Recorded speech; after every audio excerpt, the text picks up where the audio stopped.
Welcome to the Deep Dive, the show engineered to unpack complex subjects, distilling them into the most potent insights, custom tailored for you, our intensely curious and dedicated listener.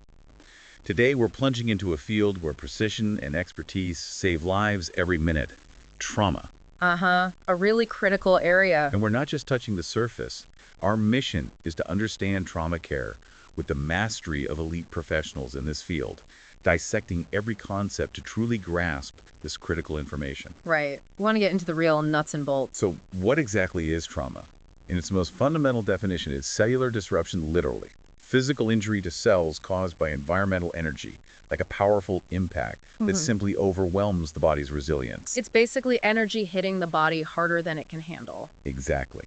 What's particularly insidious is how this is often compounded by something called ischemia-reperfusion injury. Ah, yes, that's a nasty one. It's a double-edged sword, where cells die not just from the initial injury, but also paradoxically when blood flow is restored after being cut off, flooding the tissues with oxygen that can create further unexpected damage. So the very act of saving the tissue can sometimes cause more harm initially. It's complex. And when we talk about trauma's societal impact, the statistics are truly sobering.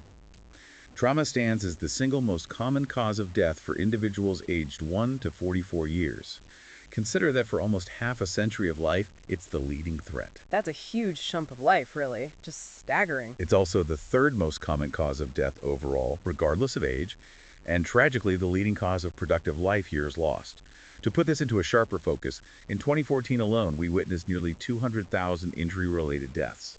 But that's just the tip of the iceberg. It really is. The deaths are tragic, but the number of injured people. A staggering 37.2 million injured patients were treated in emergency departments across the U.S. That's an immense ongoing societal burden. Unbelievable numbers. And the financial toll is equally colossal. In the United States, injury-related medical expenditures are estimated at a whopping $117 billion each year. Billion with a B. And when you extend that to the aggregate lifetime cost for all injured patients, the projection exceeds an astounding $260 trillion. Trillion. It's almost incomprehensible. These aren't just dry numbers. They starkly illustrate why trauma is unequivocally considered a major public health crisis. To confront this, pioneering organizations like the American College of Surgeons Committee on Trauma have been absolutely instrumental. They really set the standard. In developing highly specialized trauma centers and integrated trauma systems. These systems have profoundly improved patient outcomes, despite persistent challenges like achieving full system integration and addressing the uneven geographical distribution of these specialized centers. Yeah, getting the right patient to the right place at the right time is still a huge hurdle in some areas. Our deep dive today is designed to give you that comprehensive, almost granular understanding of how seriously injured patients are managed. We'll be drawing directly from the core principles outlined by the foremost experts in the field. Our exploration will focus on the immediate life-saving steps, moving through the structured framework of initial management: the primary survey, the secondary survey, definitive care, and the tertiary survey. The ABCs and beyond. We're going to dissect each phase to understand not just what is done, but the why and how behind every critical decision, striving for that elite-level precision. Indeed. We're setting our sights on a level of detail that allows for true mastery. Our aim is for you to emerge from this deep dive with a profound appreciation for the urgency, complexity, and meticulous coordination inherent in trauma care. Right. We want you to understand how every concept, every decision point, every minute can mean the difference between life and death. It's about recognizing the subtle nuances that empower professionals to act decisively and effectively. Okay, let's unpack this with a sense of the intense urgency involved. The very first and most crucial step in managing a severely injured patient is called the primary survey. What's the foundational philosophy guiding this initial assessment, and how does the Advanced Trauma Life Support, or ATLS, course structure this immediate response? Well, at its heart, the ATLS course, which came about in the late 1970s from the American College of Surgeons Committee on Trauma, gives us a structured, sort of algorithmic way to approach things. A roadmap, basically. Exactly. It's founded on this critical concept of the golden hour. Now, that isn't like a strict 60-minute countdown. More of a principle. Precisely. It's a powerful philosophy emphasizing that timely, prioritized interventions performed within those first critical moments after injury are absolutely necessary to prevent both immediate death and long-term disability. And while we talk about the STEPS airway with C-spine protection, breathing, circulation, the ABCs sequentially, In reality, it's chaotic. Well, coordinated chaos, hopefully. In the trauma bay, they're often pursued simultaneously by a well-oiled team. The main goal of this primary survey is SWIFT. Identify and immediately treat anything that's an immediate threat to life. Like what specifically? Things like a blocked airway, a tension pneumothorax that collapsed lung pressing on the heart, or massive uncontrolled bleeding. These have to be dealt with right now before anything else. So the absolute first priority is always securing a patent airway. Yeah. Why is that so utterly fundamental? It's fundamental because, well, without oxygen getting into the blood, into the tissues, anything else you do to fix the circulation, get the heart pumping blood around, it's completely futile. Oil is without fuel. Exactly. Yeah. If the body isn't getting oxygen, nothing else matters at that moment. And right alongside securing the airway, for any patient with blunt trauma, think car crashes, falls, cervical spine immobilization is paramount. Assume a neck injury. Assume it until proven otherwise. The consequences of missing a spinal cord injury are just devastating. So that means a hard cervical collar or sometimes sandbags on either side of the head with tape across the forehead. Not the soft collars you sometimes see. No, those soft collars, they're basically useless for actual immobilization and trauma, and an important point for penetrating neck wounds, like a snapping. Yeah. Collars are actually not recommended, they don't help, and they can get in the way of assessment and treatment. That makes sense. So in what specific scenarios might a patient not immediately need airway intervention, but preemptive intubation? Putting the tube in before things go south becomes critical. This is where anticipating problems is key. Even if a patient comes in talking, breathing okay, certain injuries are like warning bells for an impending airway crisis. Like what? Things like a penetrating neck injury that's causing a hematoma, a collection of blood that's visibly expanding, or signs of chemical or thermal injury, burns in the mouth or throat, significant subcutaneous air in the neck, which feels like Rice Krispies under the skin. Indicating an air leak somewhere. Right. Or complex facial trauma that's likely to swell up, or active bleeding into the airway. In these situations, the swelling or the hematoma can close off the airway incredibly fast, making it super difficult, maybe impossible, to intubate later. So you grab the airway while you can. Exactly. You turn a potential catastrophe into a controlled procedure by acting preemptively. And what are the telltale signs that indicate a patient needs further, more immediate airway evaluation, maybe even right now? And what can be done instantly? Any patient with an abnormal voice hoarseness, gurgling sounds, or weird breathing sounds, fast breathing, or any change in mental status needs an immediate airway check. Okay. Common blockages are, blood, vomit, the tongue falling back in an unconscious patient, loose teeth, foreign objects, or just rapid swelling. Simple things first. Absolutely. Good suctioning can clear out blood and vomit instantly. For comatose patients, that tongue falling back is super common. A simple chin lift or jaw thrust maneuver often fixes it immediately. An oral airway can help keep it open, but conscious patients usually gag on those. Nasal trumpets can sometimes be better tolerated. Can you define definitive airway for us, and what are the absolute must-do indications for it? Sure. A definitive airway means placing an endotracheal tube directly into the trachea, intubation. And the indications are pretty clear-cut and critical. First, obviously, if the patient isn't breathing at all, apnea. Right. Second, if they can't protect their own airway. This is most often due to an altered mental status, like being unconscious or very agitated. In fact, altered mental status is the most common reason we intubate. Because you can't trust they won't aspirate. Exactly. Or because their agitation might actually be hypoxia, lack of oxygen, which is a dire emergency often mistaken for intoxication. Other big reasons are impending airway compromise, like from smoke inhalation injury, that expanding neck hematoma we mentioned, bad facial bleeding or swelling, or a high risk of aspiration. And finally, if they just can't maintain adequate oxygen levels despite getting supplemental oxygen. Okay, that's clear. But you mentioned something earlier about the timing. The controversy around intubating patients who've lost a lot of blood who are hypovolemic. Ah, yes. This is a really crucial and tricky point. For a patient who is profoundly hypovolemic, massive blood loss, starting positive pressure ventilation after intubation can actually tank their cardiac function. How so? Well, when you push air into the chest, it increases the pressure in there, which can reduce the amount of blood returning to the heart. If someone's already critically low in volume, this drop in preload can be the final straw, potentially causing cardiac arrest. Wow, so C might come before A in some extreme cases. In some very select, severe cases, yes. Pouring in fluids or blood products addressing circulation might actually need to happen before or simultaneously with securing the airway. It's a high-stakes judgment call. Get the timing wrong, and it could be fatal. Given those critical considerations, what are the main intubation options available? We have a few options. Nasotracheal intubation through the nose is only for patients breathing on their own.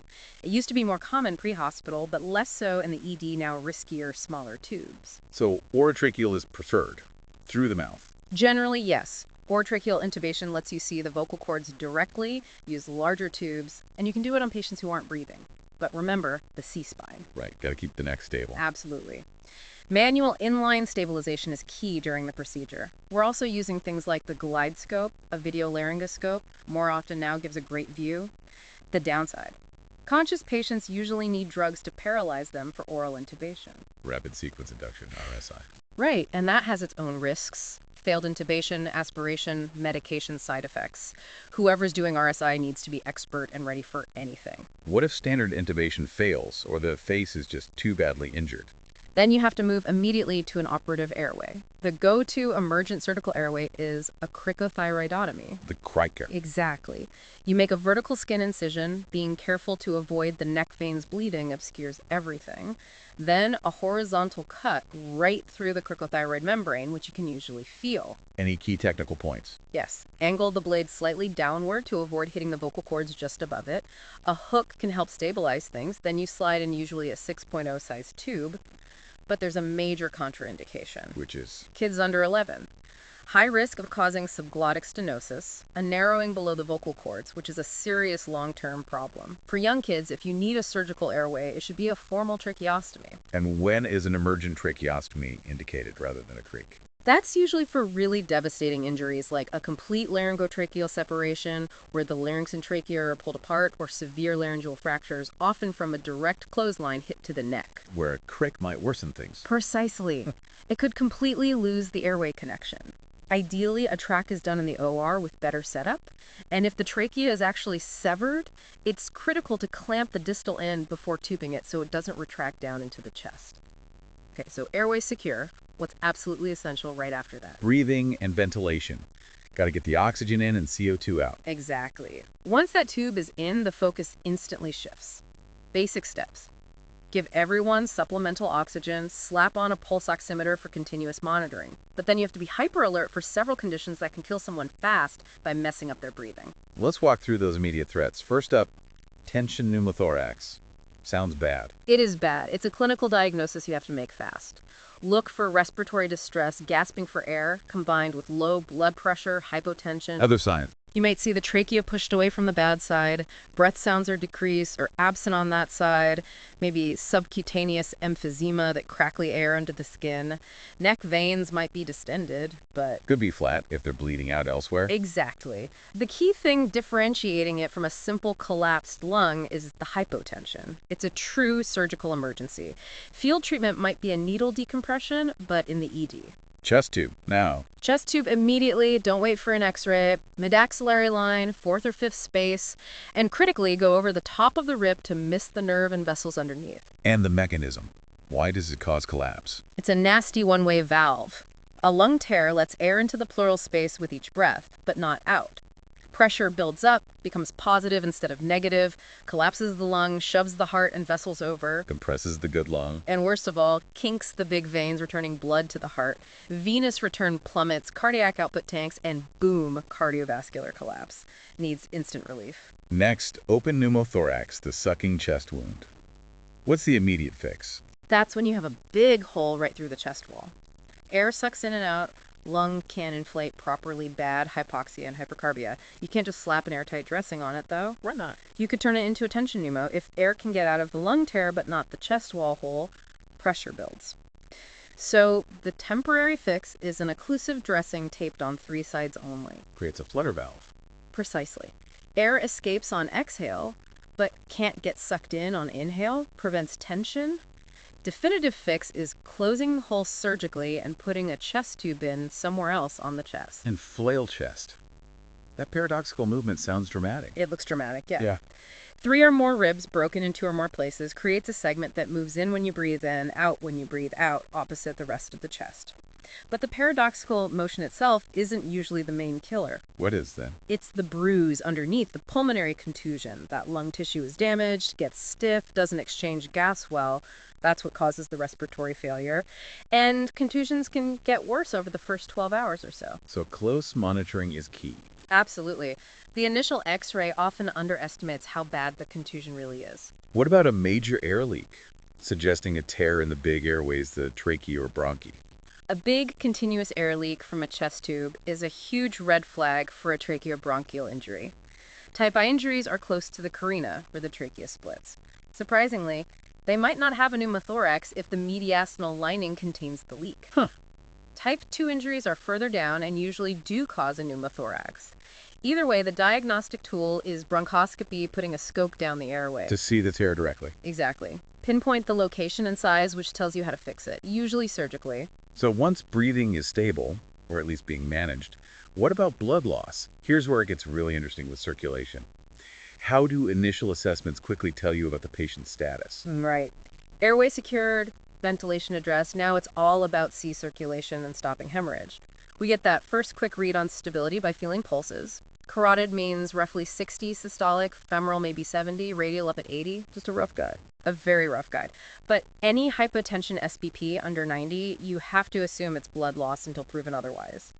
And sometimes, with really rapid massive loss, you see a weirdly slow heart rate paradoxical bradycardia.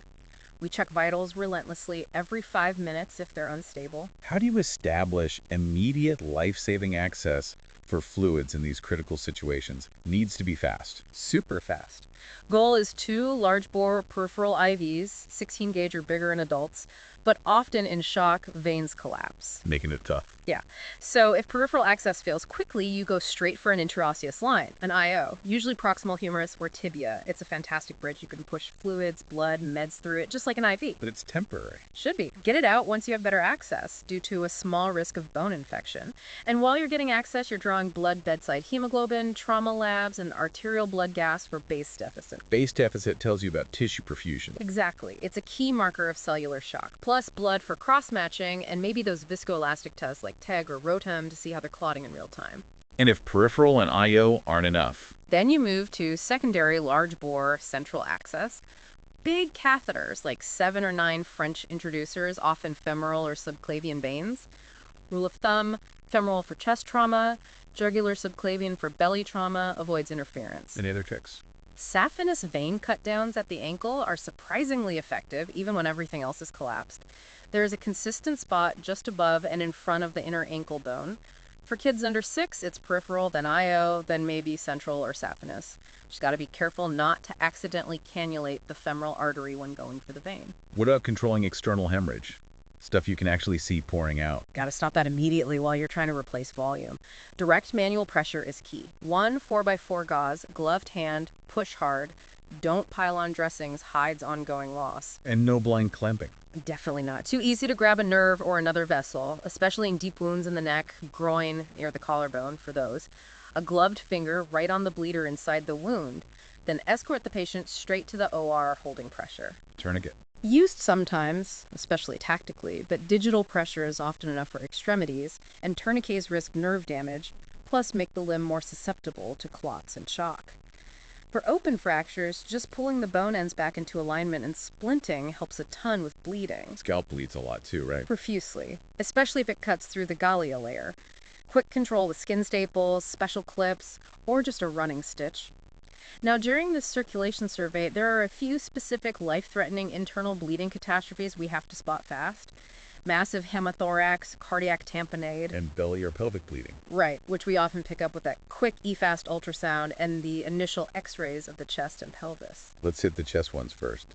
Massive hemothorax. How much blood are we talking? We define it as over 1,500 milliliters of blood in the chest cavity in an adult, or over 25% of blood volume in a kid. You can guess from an x-ray, but only putting in a large chest tube tells you the real amount. What causes that much bleeding? In blunt trauma, usually multiple broken ribs tearing intercostal arteries, sometimes the lung itself. In penetrating trauma, you worry about the great vessels or the big vessels at the lung root, the hilum, massive bleeders. Need surgery. It's an indication for surgery, yes, but you still put the chest tube in immediately. It helps the lung re-expand, improves breathing, and can actually help tamponade venous bleeding by letting the lung press against the chest wall. And for suspected pelvic fractures in shock, Binder first, ask questions later. pretty much, wrap them with a sheet or binder right away, even before x-rays, to squeeze the pelvis and slow down bleeding. What about cardiac tamponade? We hear about Beck's triad, but is that typically seen in the chaos of a trauma bay? Seems unlikely. You're right, it's not typically obvious. Tamponade happens most often after penetrating wounds, stabs to the chest, sometimes blunt rupture. The scary part is, acutely, less than 100 milliliters of blood around the heart can cause it because the sac, the pericardium, doesn't stretch quickly. And Beck's triad, the neck veins, muffled heart sounds, low pressure. You usually don't appreciate it. It's noisy. The patient's often lost blood elsewhere, so veins might be flat. The physiology is that the pressure in the sac builds up, crushes the right heart chambers, stops the heart filling properly, preload drops, cardiac output drops, and you can even get ischemia of the heart muscle itself. So how do you diagnose it fast? Ultrasound. A quick look at the pericardium with the FAST probe. If there's fluid and the patient's unstable, you can try putting in a pericardial drain guided by ultrasound. Pulling off even 15-20 millilol can sometimes stabilize them enough to get to the OR. What if that doesn't work or they're crashing? If pericardiocentesis needle drainage fails or their pressure stays below 60 despite efforts, then it's time for a resuscitative thoracotomy, cracking the chest open right there. Resuscitative thoracotomy, the RT, that's the really dramatic move. What are the current indications? Does it actually work? It's definitely dramatic, and its use has been debated for ages, but we now have pretty good data. Survival is highest after penetrating injury causing cardiac tamponade. About 35% survive if they arrive in shock, maybe 20% even if they arrive with no vital signs. That's better than I'd have guessed. For that specific group, yes. For penetrating wounds overall, maybe 15% survival. But for blunt trauma, outcomes are dismal. Less than 2% survival if they arrive in shock, less than 1% if they have no vital signs. So very selective use. Very selective. Based on mechanism and how long they've been in CPR, if indicated, it's usually a big left anterolateral thoracotomy incision under the left breast across towards the sternum. Open the pericardium, relieve tamponade, fix the hole, start open heart massage. Anything else done during RT? You often cross-clamp the aorta down low in the chest, boosts pressure to the heart and brain, and stops bleeding from belly or leg injuries temporarily. But they need to get a systolic pressure over 70 after RT to even be considered for transport to the OR. It's a last resort. After addressing those immediate, life-threatening ABCs, airway breathing, circulation, how do we then assess neurological function? And what about ensuring no overlooked injuries? This is the disability and exposure part. Right, D&E. For disability, we do a quick neurological check on everyone. That means getting a Glasgow Coma Scale, or GCS, score. A 3 to 15 scale. Yep. Best eye-opening, best verbal response, best motor response. Gives you a quick measure. 13-15 is mild head injury, 9-12 moderate, 8 or less is severe. And it's absolutely critical to do this before giving paralyzing drugs for intubation. Because the drugs would mask the exam. Completely. You need that baseline neurostatus. We're also looking for subtle changes. Is there confusion due to low oxygen, high CO2, low blood volume, or rising pressure in the head?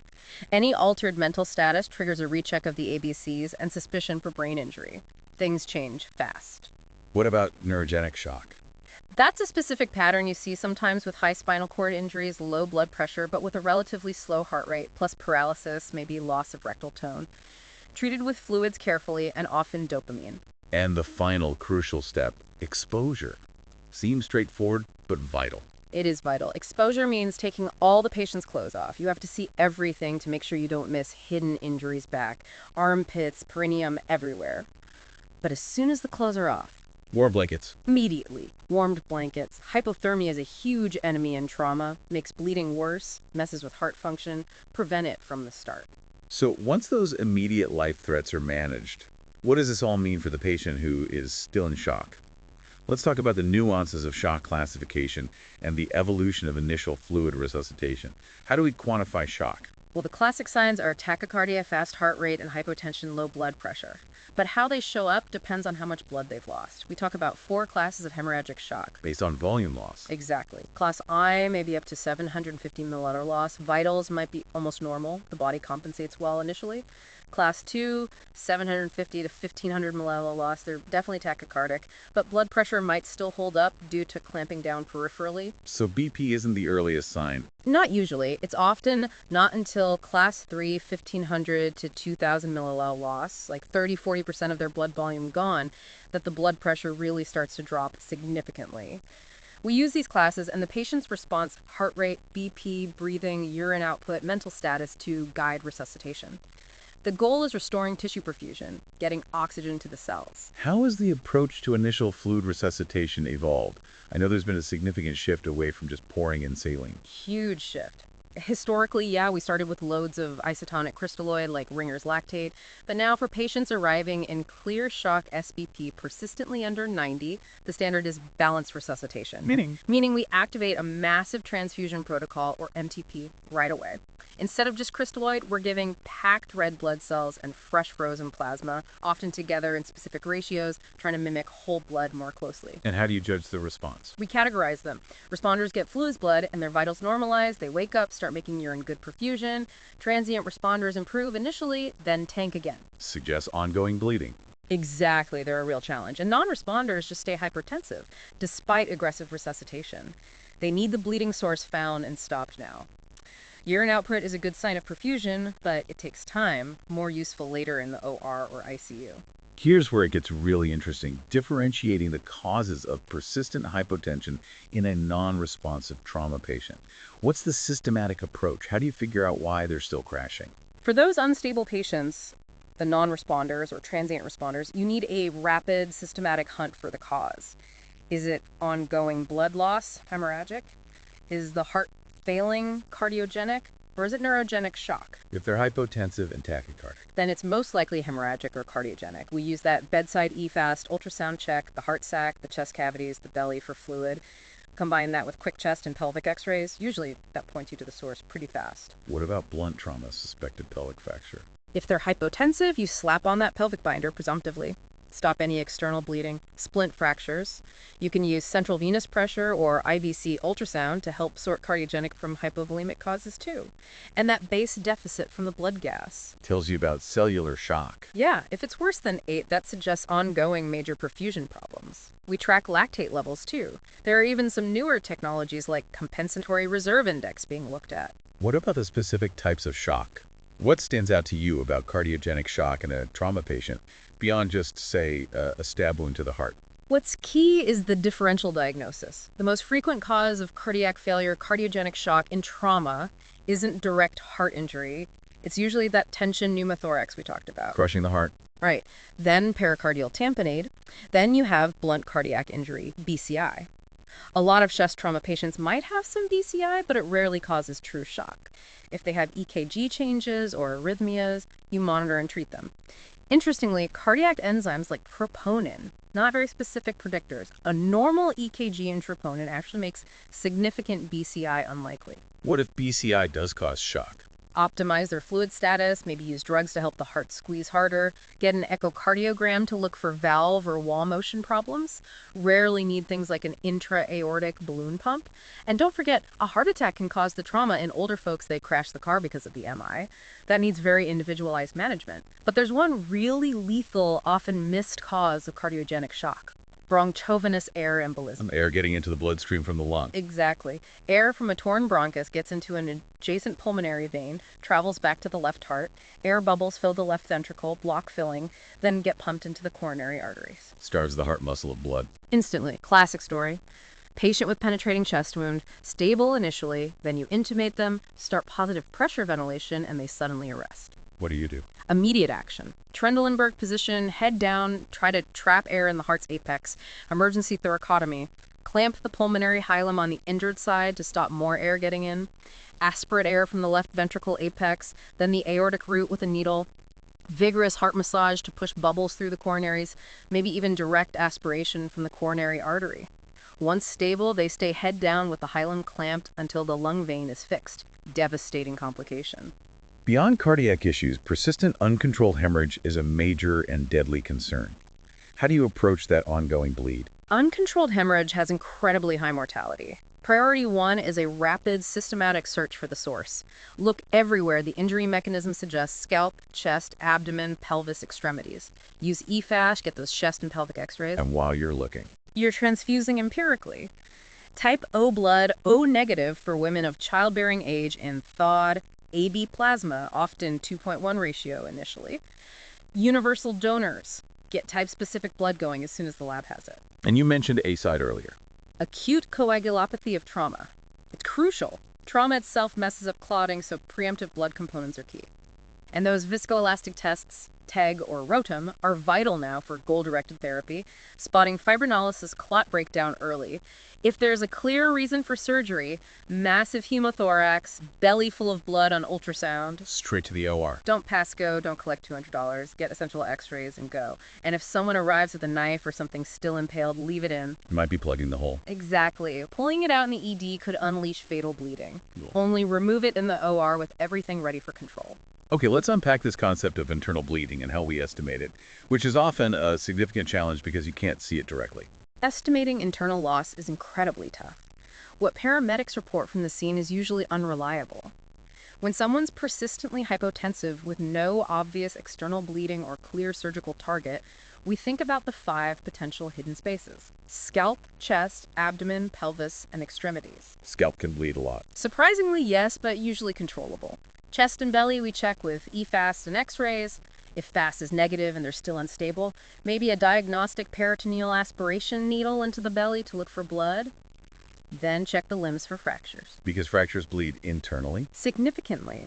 People underestimate this. A rib fracture might lose 100, 200 millil tibia, 300, 500 millil femur, 800, 1000 millil, and a bad pelvic fracture, over 2 liters potentially. So multiple fractures add up fast. Exactly. No single injury explains the shock, but the sum does. These diagnostic steps are the quick ones we do in the trauma bay.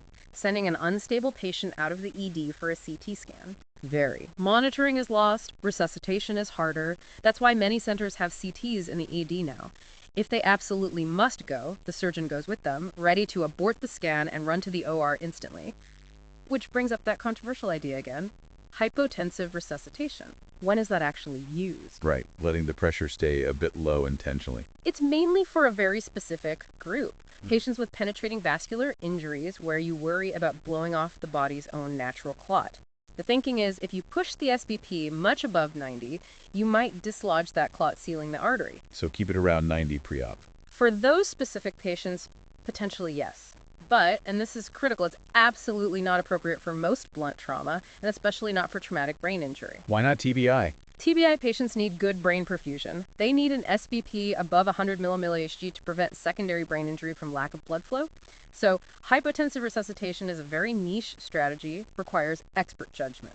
Once immediate life-threatening issues are addressed in the primary survey and the patient stabilized, the secondary survey begins. What's involved in this thorough head-to-toe evaluation? It sounds much more detailed. It is. Once the immediate fires are out, the secondary survey is where you meticulously look for everything else. It starts with getting the AMPLE history. AMPLE. Allergies, medications, past illnesses or pregnancy, last meal, and events surrounding the injury. Get it from the patient if possible, or family, paramedics.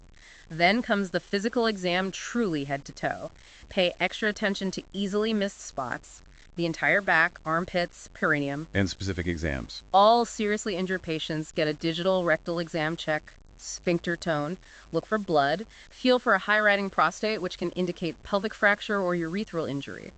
For women with pelvic fractures, you need a speculum exam to rule out an open fracture into the vagina. Beyond the physical exam, what adjuncts are commonly used during the secondary survey to gather more information? Or what other tools come into play? Lots of adjuncts. Continuous vital sign and ECG monitoring, obviously. An NG tube in intubated patients to empty the stomach prevents aspiration. Maybe not needed if awake.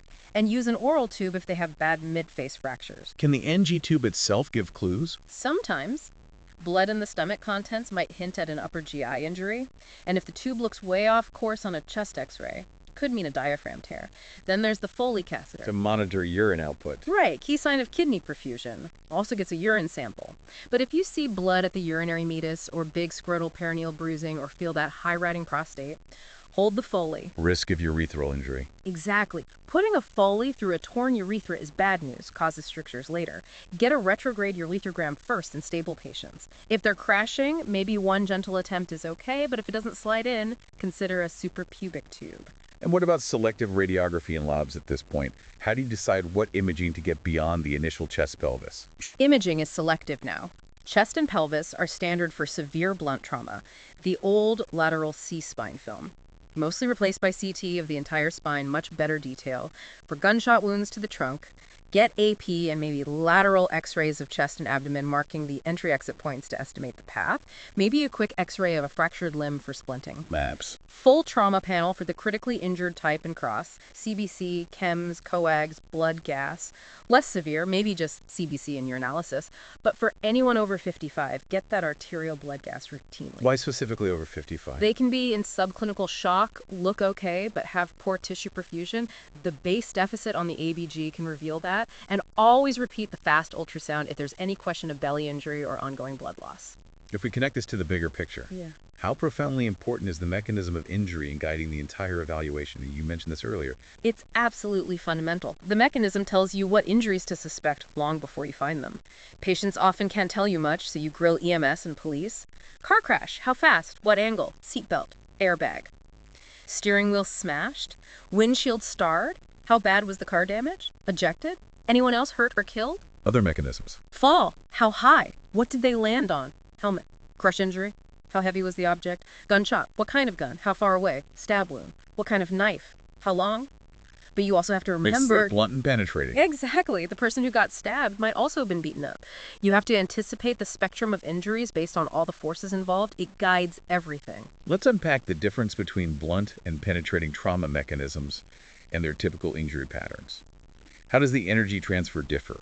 It's all about energy. Blunt trauma crashes, falls, dumps energy over a wider area, causes multiple scattered injuries.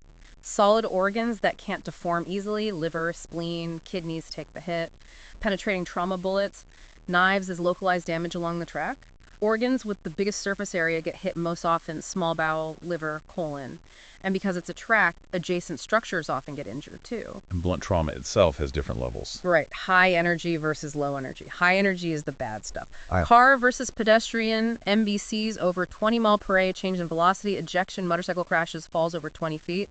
Specific things like death of another occupant, long extrication time, no seatbelt, side impact, those scream high energy transfer and predict life-threatening injuries.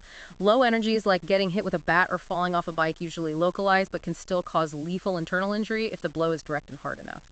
Are there classic injury patterns associated with specific blunt mechanisms? Definitely. Unrestrained driver, frontal crash. Head hits windshield, facial C-spine fractures. Chest hits wheel, aortic injury, heart bruise, liver spleen lax, legs hit dash, pelvic femur leg fractures. Find one of these. Look hard for the others. Side impact. Think C-spine. Chest trauma, maybe diaphragm rupture, pelvic crush. Usually injures either the liver or the spleen, depending on the side hit. But ejection. Anything goes. Anything. Total wild card. And penetrating injuries. Classified by the weapon. Stab wound, gunshot, shotgun. Gunshots further divided by high velocity, over 2,000 for the rare civilian side, mostly military. Shotguns depend on range. Close range, 20 feet, is devastating. Massive tissue destruction. Long range, pellet scatter, less energy per pellet. Now we transition to detailed regional assessment and special diagnostic tests. You mentioned earlier the inherent jeopardy of special diagnostic testing for seriously injured patients, requiring surgeon attendance and readiness to alter plans. Could you elaborate on that critical point? Why is moving them for tests risky? It's risky because these patients are incredibly fragile. Their condition can change in a heartbeat. Taking them away from the resuscitation bay, away from continuous expert monitoring and immediate intervention capability, like going to a remote CT scanner or angiography suite, is inherently dangerous.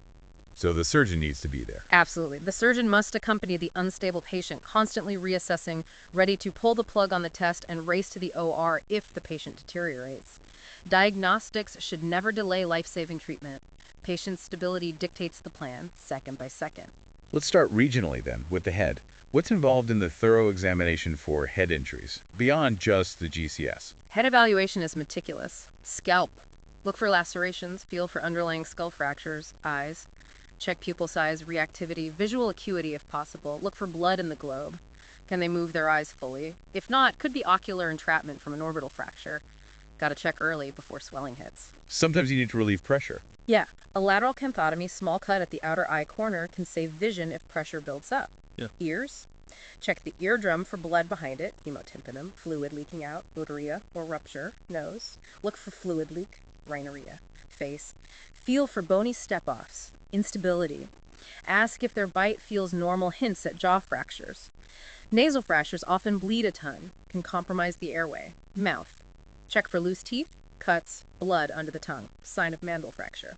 And certain signs point to base of skull fracture. Right, that otorrhea or rhinorrhea ear or nose fluid leaks. Raccoon eyes, bruising around both eyes, battle sign, bruising behind the ear. These suggest a basilar skull fracture. Needs investigation for associated vascular or nerve injuries and risk of meningitis. Who needs a head CT immediately? Anyone with a significant closed head injury, GCS less than 14. Also, elderly patients or anyone on blood thinners, even if their GCS is 15, they bleed easier.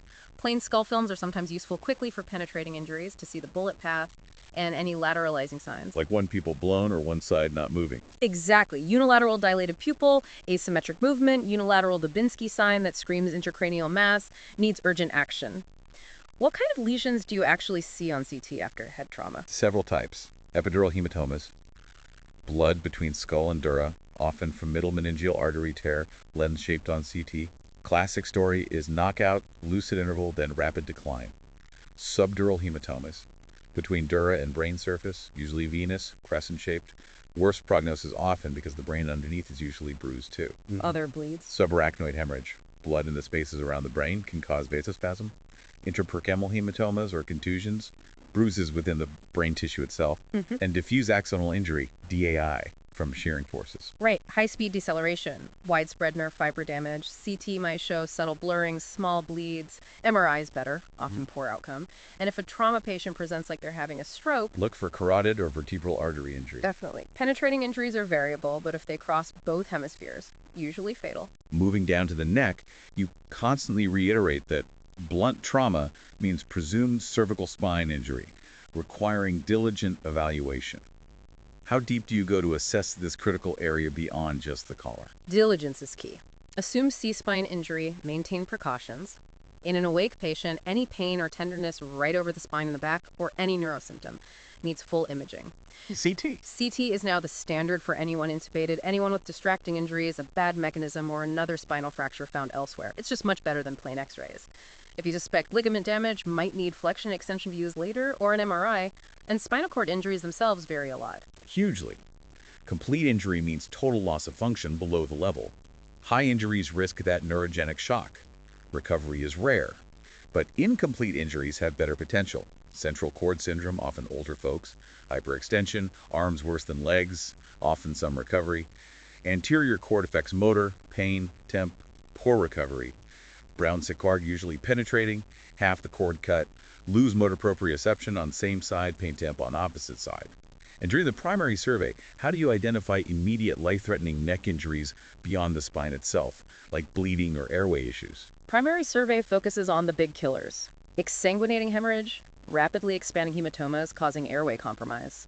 One subtle but dangerous one is a laryngeal fracture from blunt trauma. Look for hoarseness, that subcutaneous air crackle, or a palpable fracture. What about penetrating neck wounds that go through the platysma muscle? Those are high risk because so many vital things are packed in there. If the patient is unstable, bleeding massively externally, or has obvious signs of airway or esophageal injury, straight to the OR. What if they're stable? Management depends on symptoms and where in the neck the injury is. We divide the neck into zones.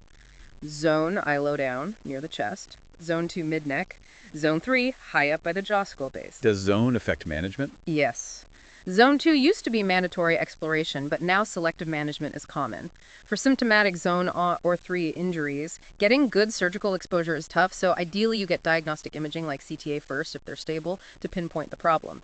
Symptoms like trouble swallowing, hoarseness, expanding hematoma, active venous bleeding, coughing blood, or subcutaneous air warrant investigation. And asymptomatic patients. Usually observed for 6-12 hours. The exception is a transcervical gunshot wound, one that goes straight through. Even if asymptomatic, they get a CTA to map the track and see if it went near anything important. Angiography can diagnose and sometimes treat vascular injuries, especially high up in zone 3, using embolization. Overall, less than 15% actually need surgery. What's fascinating here is how much crucial information we can get from just a physical exam and a chest x-ray for blunt chest trauma. It seems like such basic tools, yet so powerful in this context. They really are the cornerstone for blunt chest. Injuries can involve the chest wall, spine, heart, lungs, big vessels like the aorta, even the esophagus. Exam and x-ray pick up most things initially. CT is mainly supplemental, especially looking for subtle aortic or great vessel injuries. And repeat x-rays are key. Absolutely. Anytime you intervene and the ED intubate, put in a central line, chest tube, get another film immediately to check position and effect. Especially after a chest tube for pneumo or hemobronchsin, gotta make sure the lung came back up fully. What if the lung doesn't come back up, or there's a huge air leak? Then you need bronchoscopy scope down the airway to rule out a tracheobronchial tear or maybe a foreign body. And if a hemothorax clots off in the chest despite tubes, that's a caked hemothorax. Need surgery to evacuate. Immediate thoracotomy. Gotta get that clot out. Interestingly, finding air in the mediastinum, pneumomediastinum on CT after blunt trauma isn't actually a strong predictor of an esophageal or tracheal tear. You investigate those selectively based on other signs. Beyond the obvious, we have to be obsessed with looking for hidden occult thoracic vascular injuries. Why? Because missing one is often fatal. Exactly. The big sign on chest x-ray is a widened mediastinum suggests a hematoma around an injured aorta or great vessel. Left-sided widening points to the more common descending aortic injuries, RAI. Right-sided suggests rarer innominate artery injuries. Other things can cause widening, though. Yeah, rib fractures, sternal fractures, venous bleeding. There are other more specific x-ray signs for BAI2, abnormal aortic shape, trachea pushed over, left apical cap, etc. But the scary part, Normal x-ray doesn't rule it out. up to 7% of descending BIIs have a normal chest film. That's why we use screening CT angiography based on mechanism alone, high-speed crashes, ejection falls over 25 feet, direct impact, get the CTA. Where do these aortic tears usually happen? Over 95% are just distal to the left subclavian artery takeoff at the ligamentum arteriosum, a tethering point. A few happen elsewhere. Modern multi-slice CTA gives amazing pictures, mostly replace invasive angiography. Turning to penetrating thoracic trauma, how does that diagnostic approach differ from blunt? Is it more straightforward? In some ways, physical exam, chest x-ray with markers on the wounds, and a quick pericardial ultrasound usually find most injuries from stabs or bullets. The exceptions are esophagus, and trachea needs specific tests like endoscopy or contrast studies if suspected. What about bullets that cross the middle of the chest transmediastinal? If the patient is stable, they get a CT to see the path. Did it go near the heart? Aorta, esophagus. That dictates if they need angiography, endoscopy, or just go to the OR. Subclavian artery injury suspicion? Get a CTA because brachial pressures can be misleadingly normal. And always remember. Penetrating wounds aren't isolated. Right. A chest GSW could easily go into the abdomen or neck. Gotta check contiguous cavities. X-rays help track bullet fragments. The abdomen is often called a diagnostic black box in trauma. How do we make sense of it when physical exam is unreliable? And what's the difference in approach for penetrating versus blunt trauma? It sounds like two different worlds. It often is. The belly is a black box. Exam is notoriously unreliable. Drugs, booze, head-spine injuries, mask everything. But the key decision in the ED usually isn't what's injured, but if they need surgery, a laparotomy. What is the absolute indication for laparotomy? Abdominal rigidity, a board-like belly, plus hemodynamic compromise, meaning shock. That's a ticket straight to the OR, no question. For everyone else, we use adjuncts. And yeah, the approach for penetrating versus blunt is quite different. Let's take penetrating first. Gunshot or shotgun wounds that clearly enter the peritoneal cavity. Usually means laparotomy. Historically, yes, almost always, because internal injuries are so common. That's changing slightly with better CT, allowing selective non-op management for very specific cases, like an isolated liver injury in the right upper quadrant if the patient is stable. What about wounds that just skim the surface, tangential ones? CT is great there to confirm it didn't actually go inside. Laparoscopy is also an option. But beware, even tangential high-velocity GSWs can cause internal damage from the blast effect. Back or flank GSWs. Need triple contrast CT to see retroperitoneal organs like kidneys, duodenum, colon. Stab wounds are different, though. Yeah, much less likely to cause serious internal injury even if they penetrate the cavity. For anterior belly stabs between ribs and groin, flank to flank, we often do a local wound exploration in the ED under local anesthetic, just see if it went through the fascia. Exactly. If the fascia, that tough layer, is intact, they likely don't need admission if it is violated. Then further evaluation is needed, maybe serial exams, maybe DPL, maybe CT. Debate continues, but serial exams are gaining favor. RUQ stab. CT might show it's just the liver, maybe watching them. Flank back stabs.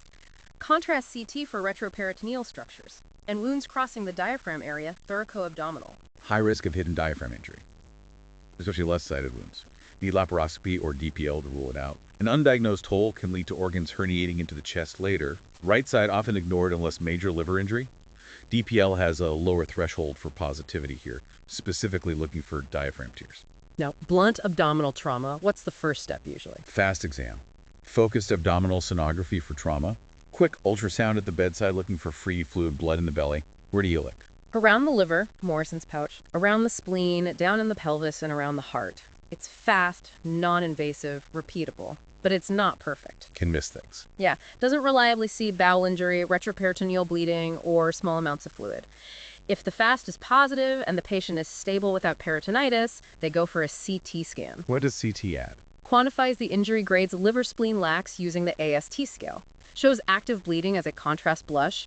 Sees pseudoaneurysms. It's also key if the physical exam is unreliable due to head injury or intoxication. What are CT's limitations? Still struggles with bowel injuries. Signs are subtle, thickened bowel wall, streaky mesentery, free fluid without a solid organ injury, maybe free air. Patients with those signs need close watching for peritonitis. If a patient can't be reliably examined serially, at least severe head injury, and FAST is unclear, that's when diagnostic peritoneal lavage, DPL, might still come in. Pumping fluid into the belly and seeing if it comes back bloody. Essentially, yes. An older technique, but still has a role in specific situations. Pelvic fractures and hemorrhage control are particularly challenging, often leading to massive bleeding. How do you manage this complex, high-stakes injury? Pelvic fractures, especially unstable ones, are a nightmare for bleeding. They can lose leaders into the retroperitoneum. Plain x-rays show gross breaks, but CT gives the detailed anatomy. What else gets injured? Sharp bone ends can tear the bladder, rectum, vagina, turning it into an open fracture. Bladder can also rupture from a direct blow if it was full. Hematuria means get a CT cystogram. Urethral injury signs blood at mesos high. Prostate mean get a urethrogram before Foley. Iliac vessel injury isn't common with blunt pelvic trauma, but thrombosis can happen. Check pulses, get CTA if different. What's the immediate step for suspected unstable pelvic bleeding? Binder. Presumptive stabilization with a sheet or pelvic binder is crucial, often before imaging for high-risk mechanisms. Reduces pelvic volume, helps tamponade bleeding from veins and broken bone surfaces. And for extremities, what's involved in evaluating for fractures, ligamentous disruption, and neurovascular injury? What are the key signs you look for to avoid missing something limb-threatening? Extremity evaluation covers bones, ligaments, nerves, and vessels. Plain x-rays for fractures, MRI for ligaments, knee, shoulder. Arterial injuries are the big immediate worry. We look for hard signs and soft signs. Hard signs mean surgery. Generally, yes. Hard signs are pulsatile bleeding, absent pulses distal to the injury, obvious signs of ischemia, cold, pale, painful limb, or a palpable thrill or audible bruit over the vessel. Those usually mean straight to the OR. Soft signs. More subtle. Injury near a major artery, a large but stable hematoma, an associative nerve injury, maybe a difference in Doppler pressures between limbs, the ankle-arm index or AA index. Soft signs mean further evaluation or close observation. How do you evaluate soft signs?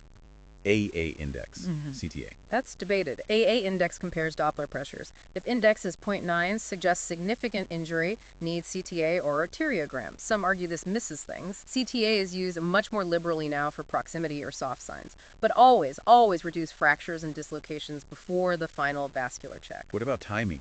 Fix the bone or fix the artery first? Another debate. The authors here prefer putting in a temporary vascular shunt first, restore blood flow quickly, minimize ischemia time while the ortho team fixes the bone, then come back for the definitive vascular repair. Amputation. Rarely decided immediately. Only for truly mangled extremities where salvage is impossible, especially if the main nerve is gone too. Let's pivot to the remarkable changes in managing injured patients over the last 25 years. What are the key paradigm shifts that have occurred, truly altering how trauma surgeons approach these cases? It feels like a different field now. Oh, it's undergone massive shifts. Huge.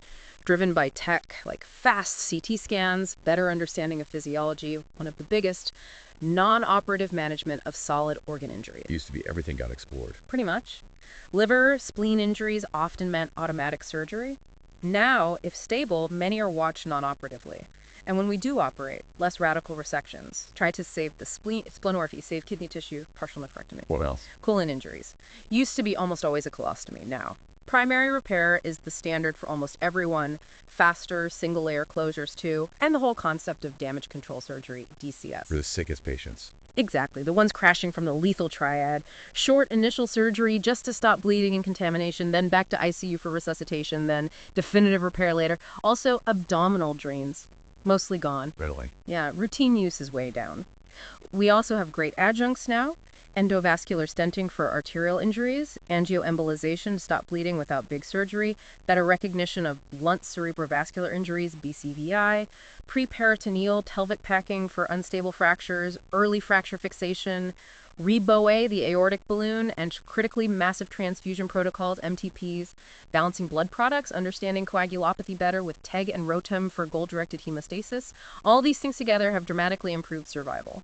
What about transfusion practices themselves? This is an evolving area that's seen significant advancements, isn't it? How has our understanding of coagulopathy changed things? It's central to modern trauma care. We now understand acute coagulopathy of trauma, ACOT, much better. It's not just dilution from fluids. It involves complex pathways, protein C activation, breakdown of the glycocalyx lining blood vessels, releasing anticoagulants, immune responses. And fibrinolysis, both too much and too little, is a key player linked to mortality. And we don't use whole blood anymore. Not routinely in the U.S., we use component therapy, packed red cells, PRBCs, fresh frozen plasma, FFP, platelets, cryoprecipitate. The ideal transfusion triggers are still debated. Hemoglobin 7 GDL is common in critical care, but in acute shock, we often aim higher, maybe 10 GDL, to help with clotting. And the old lab thresholds for coags, INR, PTT. Increasingly being replaced by real-time data from TEG or ROTEM in major centers. Lets you target exactly what the patient needs, fibrinogen, platelets, clotting factors faster and more accurately. Avoids giving unnecessary components that carry risks like trait-low or immune reactions. So MTPs are guided by this. MTPs are protocols to get components rapidly, often in fixed ratios initially while awaiting tests.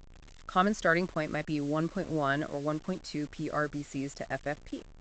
Use O-neg blood and AB or A plasma as universal donors until type-specific is ready. Coordination between surgeons, anesthesia, and the blood bank via the MTP is absolutely vital. These patients can need massive amounts. 50-plus units isn't unheard of. So if we connect this to the bigger picture, we need to talk about the bloody vicious cycle, now commonly referred to as the lethal triad. This is the perilous combination of coagulopathy-impaired clotting hypothermia, low body temperature, and metabolic acidosis, an excess of acid in the body.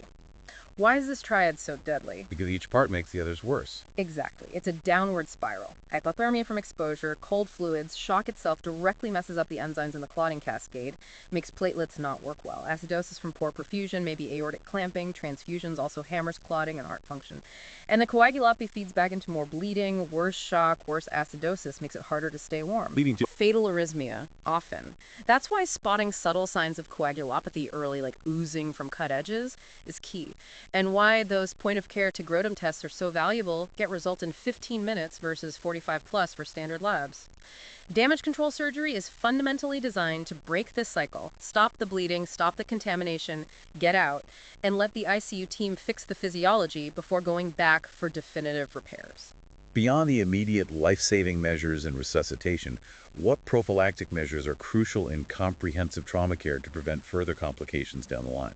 Several key things. Preoperative antibiotics are standard for any operation, tailored to expected contamination. Tetanus shots, updated as needed. Then there's VTE, venous thromboembolism. Blood clots, DVT, PE. Right.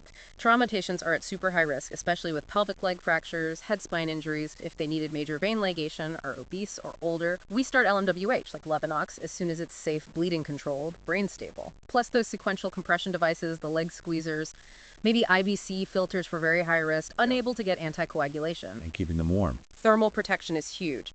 We talked about hypothermia worsening the lethal triad. Prevention starts in the ED. Warm room, warm blankets, warm IV fluids, warm blood products. In the OR, forced air warmers like the bear hugger, heated ventilator circuits. If they get severely hypothermic below 30 degrees C, might even need active rewarming like circulating their blood through a warmer. Let's turn to the actual surgical approaches. What are the key techniques for exposure in different body regions, which are fundamental tools in a trauma surgeon's kit? How do you get to the injury safely? Exposure is everything. Neck first. For midline stuff, trachea, thyroid, maybe both carotids, a collar incision low in the neck works well. Go up along the sternocleidomastoid muscle for higher or lateral access. Open the carotid sheath carefully.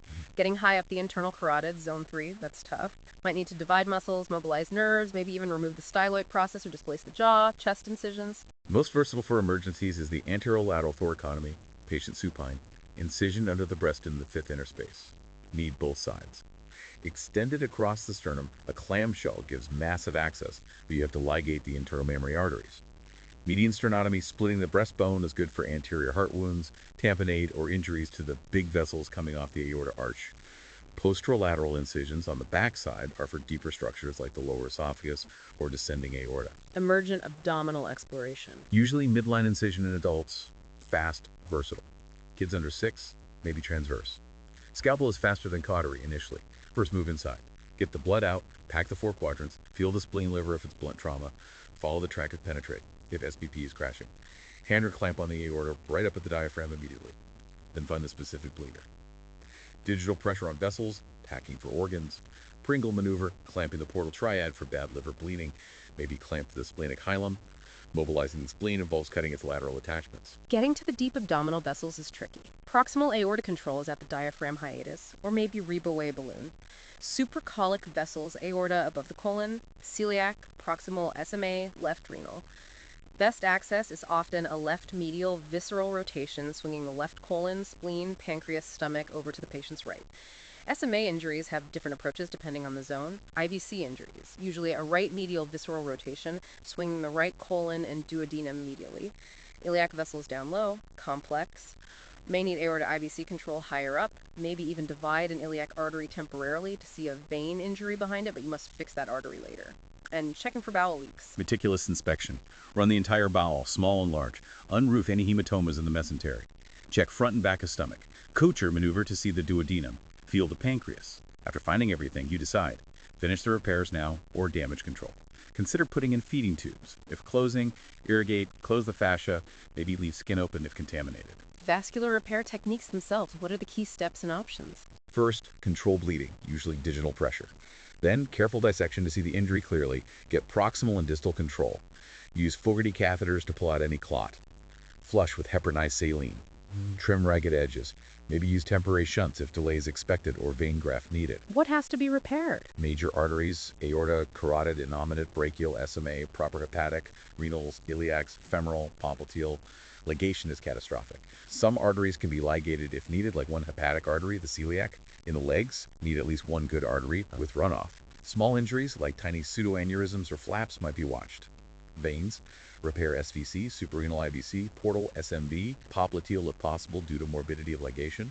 Others can often be tied off, manage swelling with elevation compression. And the type of repair? Depends on the damage. Small hole, lateral suture repair, clean cut, no tension.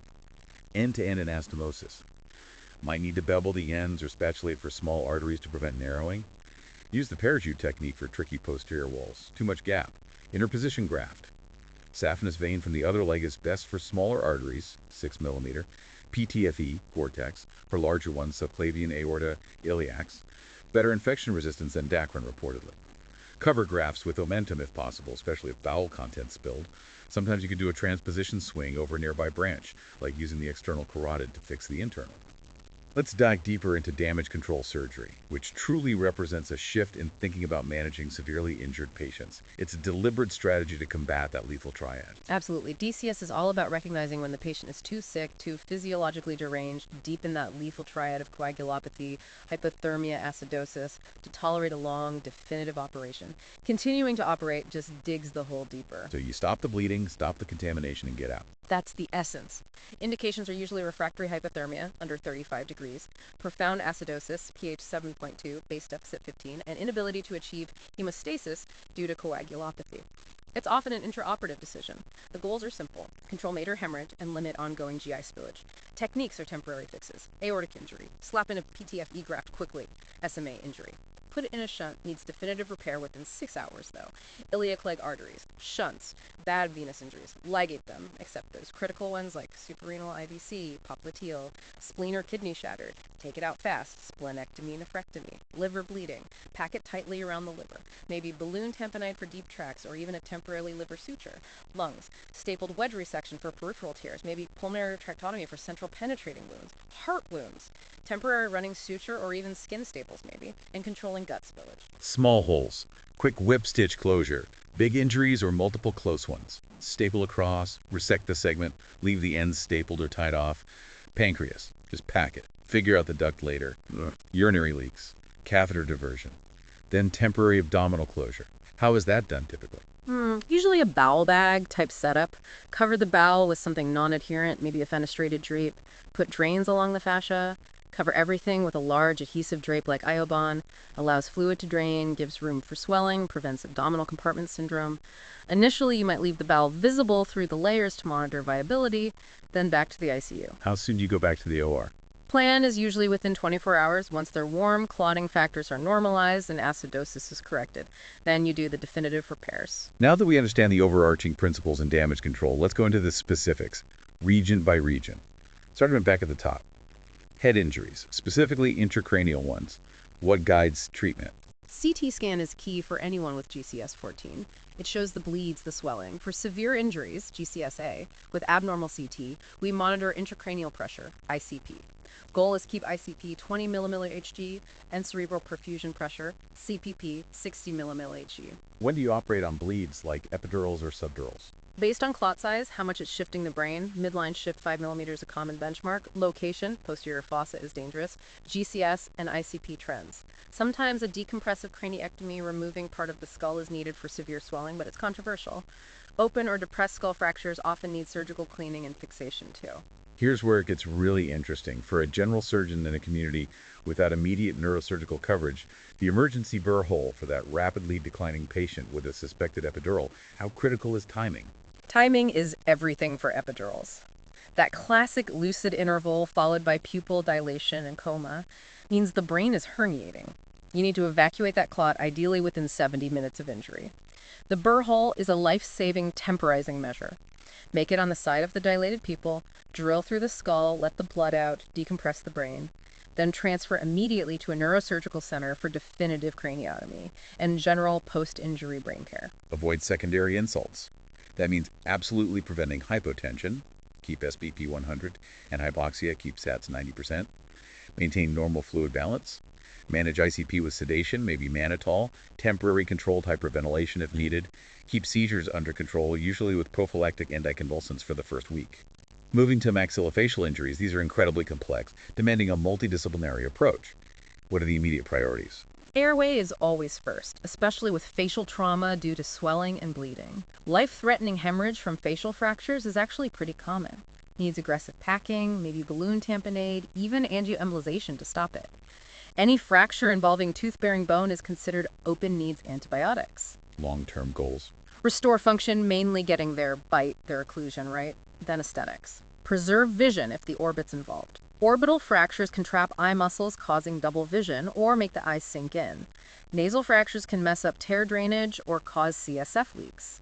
Needs careful exam, including cranial nerves and detailed 3D CT scans to plan reconstruction. For cervical spine injuries, what dictates treatment once it's diagnosed? Depends on the level, stability, how much it's shifted or angulated, and if there's nerve damage. Sometimes traction, tongs, halo can realign things. Braces help immobilize. Surgery fusion is needed for instability, significant deformity, or neurological deficits. Immediate surgery if the deficit is worsening or incomplete. And that old high-dose steroid protocol, methylprednisolone. No longer recommended, doesn't clearly help, has side effects. Urgent decompression is sometimes needed for things like bilateral locked facets if there's an incomplete injury. Complete injuries, sadly, still largely untreatable long term. What's fascinating here is the potential for devastating neurologic sequelae or exsanguination from cervical vascular injuries. How are these delicate vessels managed, especially blunt injuries? Penetrating carotid or jugular injuries are usually found during neck exploration. Repair follows standard vascular principles: primary repair, maybe a graft. Repair the carotid unless the patient is already deeply comatose with delayed presentation. Maybe use a shunt during repair. Jugular vein. Repair if easy, ligate if complex, but avoid ligating both jugulars. Vertebral artery injuries are tough to get to surgically, often best treated with angioembolization. Blunt injuries to carotid vertebral arteries, BCVI, are insidious, can cause dissection, clot, pseudoaneurysm leading to stroke later. Early diagnosis via CTA based on risk factors, mechanism fractures, and starting anticoagulation or antiplatelets is critical. Cuts stroke risk dramatically. Treatment usually lasts 6 months empirically. Stenting is reserved for specific cases. Jugular vein clots, usually watched unless bilateral, causing brain swelling. And cervical aerodigestive injuries, larynx, trachea, esophagus. Laryngeal tracheal fractures show up with neck emphysema, seen on CT.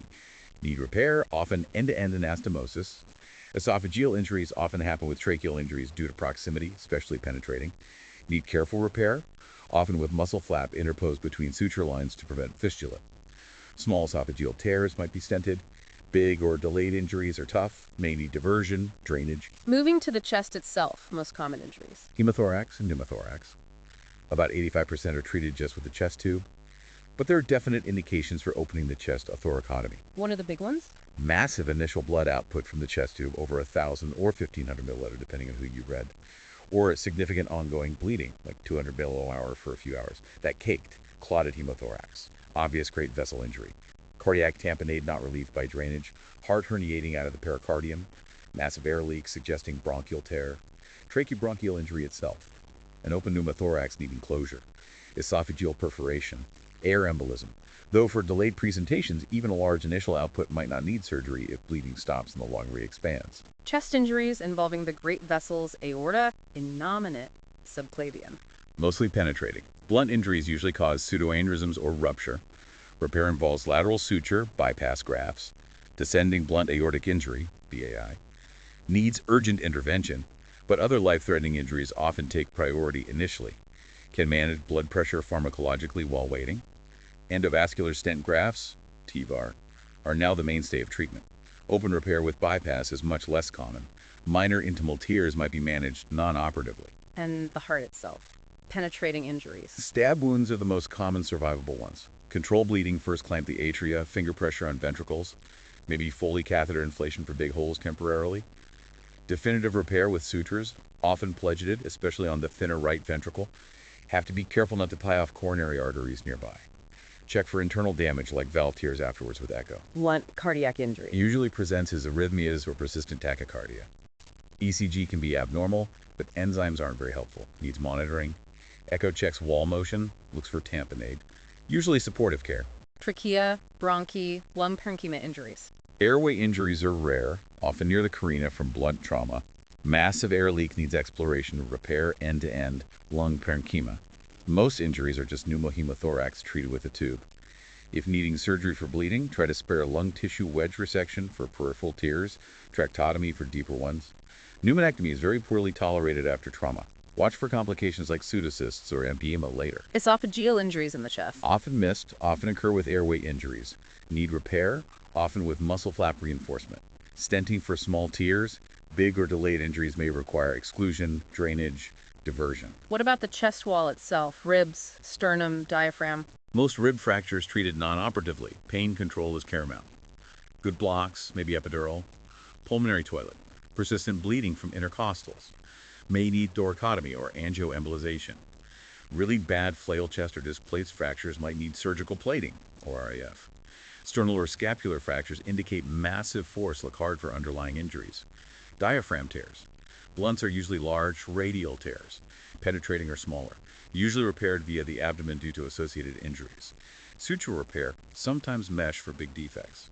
Okay, let's tackle the abdomen again, this time focusing on specific organ injuries. Starting with the liver and biliary tract. Big target, bleeds a lot. It is, but non-operative management is now the standard for hemodynamically stable patients without peritonitis, even with high-grade liver injuries. Success rates are high. What predicts failure of non-op? High-grade injury, large amount of blood in the belly, seeing contrast extravasation, blush, or pseudoaneurysms on CT. These might prompt angioembolization as an adjunct. ERCP can help if there's a bile leak. Ongoing transfusion need also triggers angiography. What about the 15% or so who need emergent laparotomy? Goal is stop the hemorrhage. Pack around the liver first, manual compression.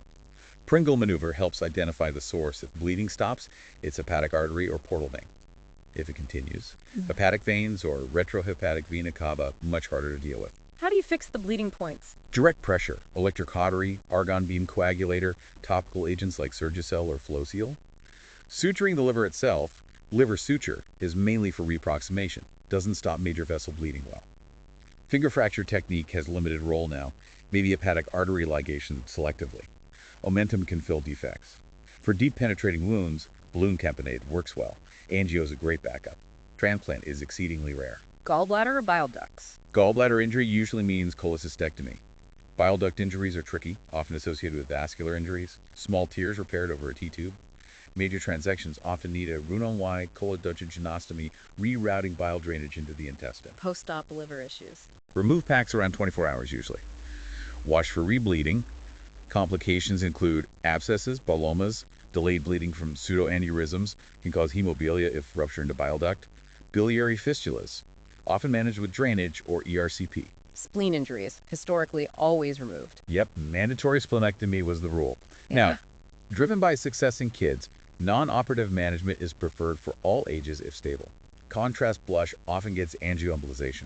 Splenectomy is still needed for about 15-20% hillier injuries, shattered spleen, unstable patient. Can you save splenic function? Sometimes partial splenectomy for pole injuries. Splenorrhaphy suture repair, mesh wrap is possible. Autotransplantation implanting splenic tissue elsewhere is done sometimes, especially in kids without bowel injury, to preserve immune function. What are post-splenectomy risks? Bleeding, abscess, pancreatic tail injury during surgery, and the big one, overwhelming post-splenectomy sepsis, OPSI. Rare but potentially fatal infection with encapsulated bacteria. Needs lifelong vigilance and vaccinations given 14 days post-op. Stomach and small intestine, pretty common injuries. Yes, especially penetrating. Stomach wounds usually oversewn. Small bowel tears repaired transversely if small, or resected with end-to-end anastomosis if large or multiple. Check the mesentery for bleeding or ischemia. Missed injuries, especially posterior stomach or behind hematomas, are a risk. Post-op feeding. Early feeding total enteral nutrition, TEN, is crucial. Reduces septic complications. Can often feed even with an open abdomen, improves closure rates. Start trophic feeds early. Duodenum and pancreas. Tough area anatomically. Very. Duodenal hematomas usually managed non-operatively with NG suction, TPN, wait for resolution. Perforations. Small ones repaired primarily. Big tissue loss is complex, depends on location, may need Roux-en-Y bypass procedures. Pancreas injuries. All about the duct. Pretty much. Contusions without duct injury often watched or drained. Injury distal to the major vessels with duct disruption. Distal pancreatectomy. Try to save the spleen. Injury proximal in the head. If duct, okay, just drainage. If CVD involved, need biliary reconstruction. If main pancreatic duct in the head is disrupted, might need central resection or even a Whipple procedure, pancreaticoduodenectomy, for devastating injuries, often done damage control style. Pyloric exclusion is sometimes used to protect risky duodenal repairs. Complications include fistulas, pseudocysts, abscesses. Colon and rectum. Used to always get a colostomy. That thinking is largely gone. Primary repair, either direct suture or resection and anastomosis, is safe and standard now for almost all colon injuries, even in damage control scenarios sometimes. Single-layer running suture is common. Colostomy reserved for truly destructive left colon injuries in DCS, or maybe a diverting loop ileostomy for very high-risk rectal repairs. Rectal injuries are harder. Yes, because they're deep in the pelvis, extraperitoneal. Usually managed indirectly with fecal diversion loop ileostomy or sigmoid colostomy. Repair the hole if accessible. Presacral drainage isn't routine anymore. Truly destructive injuries might need an APR, removal of rectum and anus, to prevent lethal pelvic sepsis. Complications include abscess, fistula, wound infection, stoma problems. Abdominal and pelvic vasculature. Major vessel injuries sound terrifying. They are technically demanding. Penetrating can hit anything. Blunt usually affects renal vessels or aorta. Aortic repairs usually need PTFE grafts. SMA injuries are critical. Black bowel if flow lost. Need repair, often with vein graft, maybe temporary shunt first. SMV, the vein can sometimes be ligated but causes massive bowel edema. Repair preferred. Iliac injuries often need shunts, then grafts. Monitor for clots downstream, reperfusion injury, compartment syndrome. Long-term graft infection is rare but serious. Genitourinary tract, kidneys, ureters, bladder, urethra. Kidneys. Penetrating used to be routine exploration, now more selective. Repair appearing chemal injuries, if possible, preserve kidney. Vascular injuries need repair within hours to save kidney function, otherwise nephrectomy. Blunt renal injuries, mostly non-operative. Hematuria managed with rest, maybe embolization. Urinomas drained. Ureters rarely injured, need meticulous repair or temporary diversion. Bladder ruptures, intraperitoneal need surgical closure, can be laparoscopic. Extraperitoneal often managed non-operatively with catheter drainage. Urethral injuries need careful management to avoid strictures. Female reproductive tract, rare injuries. Generally rare unless pregnant. Vaginal laceration from pelvic fracture means it's an open fracture, needs drainage, antibiotics. Penetrating uterine injuries are uncommon unless pregnant, then the uterus is a big target. GSWs often injure uterus and fetus. C-section if viable. Stab wounds less likely to penetrate uterus. Tubes to ovaries rarely injured. Back to pelvic fracture hemorrhage control. You mentioned binders initially. What's the definitive approach for unstable patients? It's a huge challenge, high mortality. Needs a multidisciplinary team, trauma, ortho, IR, blood bank, immediate binder sheet. Then, often, external fixation by ortho combined with preperitoneal pelvic packing by the trauma surgeon. Packing where? Via a small suprapubic incision, pack laparotomy pads into the space behind the pubic bone and around the bladder, retroperitoneal space. This directly tamponades the venous plexus and bone bleeding, which is the source 85% of the time. It stabilizes most patients, reduces transfusion needs dramatically. Angiography is then reserved for those who continue to bleed significantly despite packing and resuscitation. Packs come out within 48 hours usually. Open pelvic fractures. High infection risk, usually need diverting colostomy, aggressive debridement, VAC dressing, extremity vascular injuries, fractures, and compartment syndromes. Often occur together, right? Very common combination. Needs ortho and vascular working together. Immediate stabilization of fractures, splints, traction. Open fractures covered, antibiotics started. Definitive fixation later, external or internal. Certain fractures are notorious for specific vascular injuries, clavicle first, rib, subclavian artery, shoulder dislocation, axillary, supracondylar humerus, brachial, femur SFA, knee dislocation, popliteal artery. How do you manage the combined injury? On-table angiography can pinpoint the vessel injury. Preference, as mentioned, is often temporary intravascular shunt first. Restore flow, let ortho fix the bone safely, then definitive vascular repair. Popliteal injuries are particularly nasty, need careful exposure, often repair vein first if injured. High risk of compartment syndrome requiring fasciotomy. Always check pulses after repair. Completion angiogram if needed. Sometimes artery spasm need meds like nitroglycerin or pamaverine. Compartment syndrome needs quick recognition. Absolutely critical. Increased pressure in a closed muscle compartment cuts off blood flow. Caused by bleeding, swelling from crush injury, or reperfusion. Symptoms: severe pain, especially with passive stretch. Numbness, tingling. Classic is between first-second toes for lower leg. Pulselessness is a late sign. Diagnosis in unconscious patient is by measuring compartment pressures with a device. Needs fasciotomy, cutting the fascia open if pressure gradient is too low or absolute pressure too high, or if ischemia time was long. Lower leg requires a 2-incision for compartment release, including cutting the soleus muscle attachment. The journey doesn't end in the OR. Let's delve into surgical intensive care management and the critical nuances of post-injury resuscitation. This is where the long-term recovery really begins to unfold, right? You're absolutely right. The SICU is where the battle often continues, especially after damage control or complex reconstructions. The first 12-24 hours are about optimizing tissue perfusion, getting them warm, normothermia, and fixing their coagulation. It's all about goal-directed resuscitation. Using monitoring to guide therapy. Initial volume loading to ensure enough preload, then using inotropes or vasopressors if needed. Hemoglobin goals shift maybe 10 during active shock, but 7 after 24 hours once stable to avoid inflammatory effects of blood. Critically, limiting excessive crystallate fluid is key now. Why limit fluids? Seems counterintuitive for shock. Because too much crystalloid causes massive tissue. Edema worsens brain swelling, lung function, ARDS, and critically causes abdominal compartment syndrome. Finding the balance is tough. Advanced monitoring like arterial pulse contour analysis helps guide fluid boluses or passive leg raises to assess fluid responsiveness without overloading them. Norepinephrine is often the go-to pressor if needed. What are the targets before considering going back to the OR after DCS or sending them for non-urgent tests? Generally, core temp above 35 degrees C, base deficit improving, trend is key, aiming for 6, lactate clearing and coagulation normalized on tegrotem or labs. Fixing the acidosis isn't about slamming them with bicarb, it's about restoring perfusion so the body can clear it. Aim for lactate normalization within 24 hours. What about ongoing wound care in the SICU? How do you manage complex soft tissue wounds and prevent infection, especially with open abdomens? Wound care is constant vigilance, daily checks for healing, signs of infection, complex wounds degloving. Big blast injuries need repeated debridements, often managed with wet-to-dry dressings or VIC devices. Early plastics involvement for flap coverage is good. Midline laparotomy wounds. Inspect after 48 hours. Feel the fascia daily. High fever. Look at the wound early for necrotizing infection surgical emergency. Infected wounds get opened wide, packed. Common problems are abscesses, anastomotic leaks managed with drains or reoperation. This raises an important question. What is abdominal compartment syndrome, and why is it so vital for critical care professionals to understand and recognize? It seems like a complication of resuscitation itself sometimes. It absolutely can be. ACS is pathologically high pressure inside the abdomen. It can be primary from the injury itself, bleeding, PACs, or secondary from massive fluid resuscitation causing bowel and tissue swelling, even if the primary injury wasn't abdominal. How do you diagnose it? Can't just feel the belly. No, physical exam is useless for IAH. You measure it, most commonly via bladder pressure.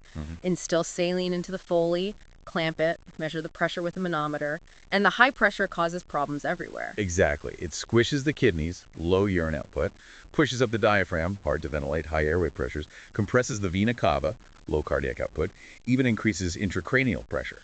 The symptoms can mimic other problems, so you have to think about it. When do you intervene? Is there a specific pressure number? Not really a magic number, though 35 mmHg is concerning. Intervention decompression is triggered by evidence of end organ dysfunction due to the pressure. And timing is critical delay increases mortality dramatically. Usually means surgically opening the abdomen again, often at the bedside if unstable. Sometimes percutaneous drains help if it's mostly fluid. Temporary closure again with a VAC or similar device. Managing that open abdomen post-decompression is another challenge. Huge challenge. They can still develop recurrent ACS, need ongoing monitoring. They lose massive amounts of protein-rich fluid. Daily fluid management is complex. The main goal is getting that fascia closed as soon as possible. VAC therapy has revolutionized this body's tension, allows sequential closure in the OR every couple of days. Success rates are way up. Failure to close leads to hernias, fistulas, abscesses, long, costly problems. Now let's shift to special populations, emphasizing that trauma affects unique patient groups with distinct physiological considerations. We'll start with pregnant patients. How does pregnancy change the game? Pregnancy changes everything. About 7% of women get injured while pregnant crashes, falls mostly. Fetal death is often linked to maternal shock or placental abruption, not always direct fetal injury. Domestic violence is sadly common too, physiologically. Huge changes impact evaluation. Heart rate is naturally higher, BP lower initially, blood volume expands massively. They can lose 35% of their blood before showing classic shock signs. Respiratory-wise, they breathe faster, have less reserve, desaturate quickly. Supplemental oxygen is extra critical for the fetus. Anatomically, the big uterus pushes things around, and DPL needs to be supraumbilical, chest tubes placed higher, GI motility slows, aspiration risk up, liver enzymes change, kidneys work overtime, so BU and CR are lower. They're relatively anemic, but also hypercoagulable, clot easier, so resuscitation priorities. Mother first, always. But optimize for the fetus too. O2, aggressive fluid. Remember their hypervolemic baseline. Position them tilted left to keep the uterus off the vena cava. Fetal heart rate is the key indicator of fetal well-being. Monitor continuously if possible. 160 BPM is concerning, 120 is distress. When is emergency C-section needed? Severe maternal shock or impending death. Fetus has best chance, it's out within 5 minutes. Direct uterine injury or significant fetal distress if the fetus is viable, 28 weeks roughly. Needs OB team involved. Vaginal bleeding, contractions, ruptured membranes are ominous signs. Imaging, radiation risk. A concern, but necessary diagnostic x-rays and even CT scans usually deliver doses well below the threshold for fetal harm. Shield the pelvis when possible. Don't withhold essential imaging for the mother's sake. Most injuries treated the same way. Pelvic fractures are extra dangerous due to dilated pelvic veins. Penetrating wounds. Uterus is a big target. High fetal mortality with GSWs. Need monitoring after any significant trauma. Duration depends on severity. Now, shifting to geriatric patients, those over 65, they seem particularly vulnerable. They are. Hospitalized twice as often, make up a quarter of trauma admissions. Their physiology is just different. Cardiovascular system is stiffer, less responsive, lungs have less compliance, brain shrinks, increasing risk of subdural bleeds even from minor falls. Kidney function declines, bones are weaker, osteoporosis. So treatment needs to be individualized. Highly. Chronological age isn't as important as physiological age and comorbidities, which heavily impact outcome. Beta blockers mask tachycardia. They can be an occult shock, even with normal vitals. Need that early ABG. Base deficit 6, doubles mortality risk over 55. TBI outcomes are much worse. GCS is less predictive. Need aggressive initial care. Rib fractures happen easily, lead to high rates of pneumonia. Mortality climbs with each broken rib. Complications are poorly tolerated. Finally, pediatric patients. Different mechanisms, different physiology again. Injury is the #1 killer over age 1. Blunt trauma dominates 85%. Falls for toddlers, bikes for kids, cars for teens. Need age-specific equipment, Broslow tape, careful temperature control. Airway differences. Smaller, higher funnel-shaped larynx in young kids. Big tongue relative to mouth. Small amount of swelling can cause major obstruction. Miller blade often better. Give atropine before intubation to prevent bradycardia. Higher oxygen consumption means they desat faster. Gastric distension common, hinders breathing. Surgical airway options differ by age. And circulation, how do they compensate? Amazingly well. Initially, clam down peripherally, jack up the heart rate, can maintain normal BP despite losing up to 25% of blood volume. Makes normal vitals very misleading. Fluid boluses are weight-based, 20 low KIs. Hypotension can also be from TBI in kids, not just blood loss. TBI is devastating in kids. Most common cause of death disability. Child abuse under 2, MVCs over 2. Needs aggressive management to prevent secondary injury. Hypoxia, hypotension are killers. The recovery potential is better, but hypotension wipes it out. Chest and belly trauma in kids. Chest is pliable, can have severe internal injuries without rib fractures, unlike adults. Pneumohemo treatment, similar principles, but adjusted thresholds. Aortobronchial injury is rare. Abdomen, fast is useful.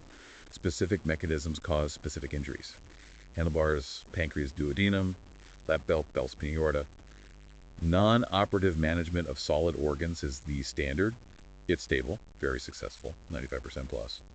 CT blush doesn't automatically mean surgery, depends on physiology. That was an incredible deep dive, truly covering the vast depth and complexity of trauma management, from the initial split-second evaluations to the highly specialized treatment of specific injuries, and even the critical nuances of caring for unique patient populations. We really covered the whole spectrum, didn't we? From the scene to the ICU. We've gone from the fundamentals of the primary survey all the way through advanced surgical strategies and post-injury intensive care, understanding them with the precision, hopefully, of elite professionals. It's clear how medical professionals approach these critical life-saving situations. If we connect this to the bigger picture, it's clear that the constant evolution in trauma care, driven by rigorous research and real-world data, asking tough questions, challenging dogma, that's what truly changes outcomes for the better. This field never stands still. So what does this all mean for you listening in? You've now gained, I hope, a comprehensive understanding of the intricate, life-saving dance performed in the trauma bay and beyond. It's a field where every decision, every second, has profound implications. Absolutely. The stakes couldn't be higher. And consider this as a final thought.